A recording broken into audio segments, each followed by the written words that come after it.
అందరికీ నమస్కారం.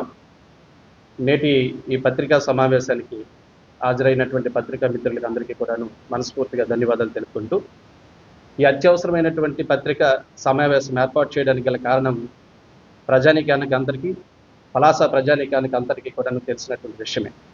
గత 10 రోజుల కిందటి నుంచి జరుగుతున్నటువంటి పలాసలో హై టెన్షన్ వాతావరణం.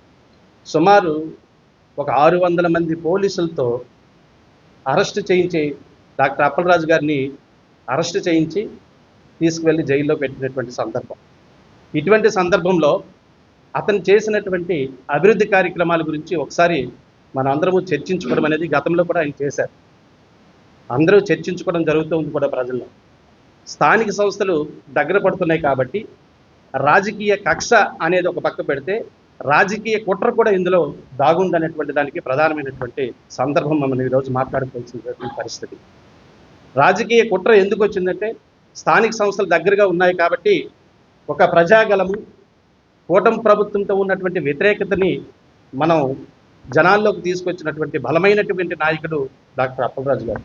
అలాంటి నాయకుడిని అనగదొక్కాలని, అలాంటి వాయిస్ని బయటకు రాకుండా ఉండాలని అతను తీసుకెళ్లి జైల్లో పెట్టి తద్వారా స్థానిక సంస్థలకు వెళ్ళాలనేటువంటి ఆలోచన పడడం అనేది ఎంత మూర్ఖత్వమైనటువంటి పని ఒకసారి మనం అందరము ఆలోచించవలసినటువంటి సందర్భం అనేది పత్రికాముఖంగా ప్రత్యేకంగా తెలియపరుస్తూ ఉన్నాం ఈ విషయాన్ని. అది అభివృద్ధి విషయంకి వచ్చి ఏమి అభివృద్ధి చేశారో మీరు చెప్పలేక, సంక్షేమ విషయంలో ఏ సంక్షేమ ఫలాలు అందించారో మీరు చెప్పలేక, 2 మాసాల్లో మీరు కూటమి ప్రభుత్వం అధికారంలోకి వచ్చిన వెంటనే తాళ్ళభద్ర దగ్గర రైల్వే ఫ్లైఓవర్ని వేస్తారని చెప్పి హామీ ఇచ్చి వెళ్ళారు. కొన్ని కోట్ల రూపాయలు కూడా శాంక్షన్ అయిందని కూడా చెప్పారు. కనీసం ఫౌండేషన్ అయితే వేయగలిసారా? ఈరోజు అభివృద్ధి చెందినటువంటి ప్రాంతంకి వెళ్ళి మీరు వీడియోలు తీసుకుంటూ ఉంటారు. ఆ ఫ్లైఓవర్ తీసుకొచ్చింది ఎవరు? డాక్టర్ అప్పలరాజు. అక్కడికి వెళ్ళి నేను అభివృద్ధి చేశానని చెప్పడం ఎంత సిగ్గుచేటమ్మా మీకు? అలాంటివి చేయకండి. మీరు సొంతంగా ఏం చేశారో చెప్పండి. ఈ 2 ఏళ్ళు మీరు అభివృద్ధి చేసింది ఏంటో చెప్పలేని పరిస్థితి.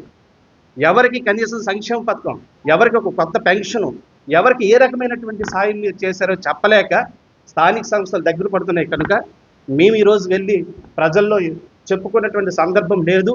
తద్వారా నేను ఇప్పుడు ఏం చేయాలంటే గలమెత్తినటువంటి నాయకుడిని తీసుకుని వెళ్ళి జైల్లో పెడితే మీరు ఇప్పుడు స్థానిక సంస్థల ఎన్నికలకు వెళ్ళిపోతారు. ఎంతవరకు ఇది ప్రజలు గమనించట్లేదా? ప్రతి ఒక్క మేధావికి తెలుసు, ప్రతి ఒక్క వర్గానికి తెలుసు.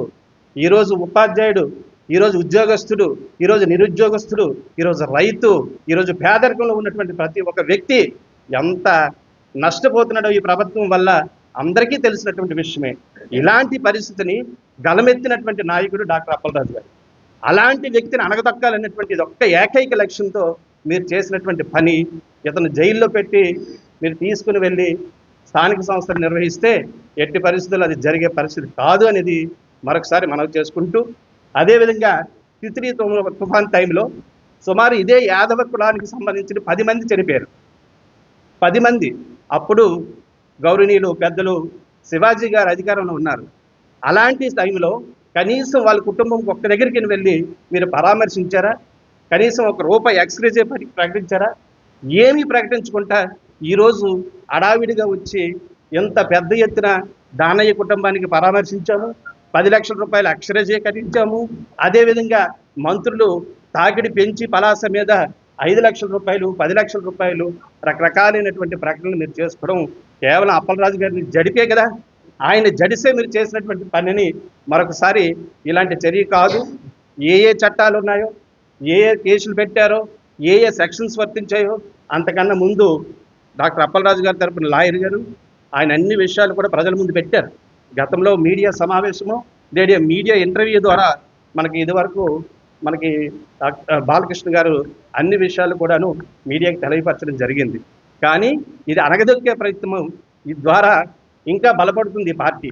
వైఎస్ఆర్సీపీ అనేటువంటిది ప్రజల్లో బలమైనటువంటి పార్టీగా తయారవుతుంది. కాబట్టి తద్వారా ఇలాంటివి గర్వించుకోవాలని మరొకసారి మీడియా మిత్రులకి అందరికీ ధన్యవాదాలు.